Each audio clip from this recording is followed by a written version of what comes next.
Баарыңыздарга чоң салам. Бүгүн бул видеодо биз пан о шоколад жасайбыз. Чынын айтсам, мен мурун бул нерсени шоколад менен круассан деп айтчумун. Бирок француздар үчүн бул круассан эмес. Француз кондитердик маданиятын урматтоо менен круассандан өзүнчө видео тартып жатам. Баштайлы. Менин оюмча, эмне үчүн француз эмес адамдар круассан менен пан о шоколад алмаштырышат?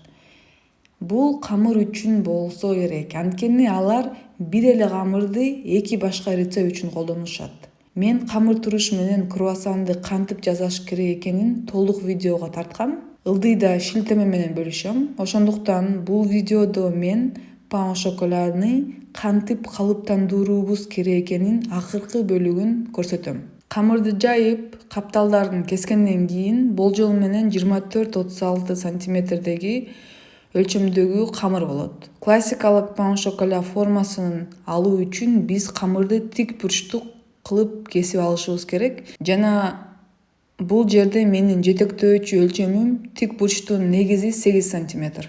Биз камырды кесип алып, шоколад менен формага келтиребиз жана аларды акыркы ачытууга калтырабыз. Ал болжол менен 8 саатка созулат. Көбүнчө уктар алдында мен аларды калыптандырып, жарык күйгүзгөн духовкага таштап коем. Эртең менен өзүм жасаган жаңы бышырылган пан о шоколад жеш абдан сонун жана кубанычтуу. Мен бир гана нерсе кылышым керек, аны жумуртка менен майлап, анан бышыруу.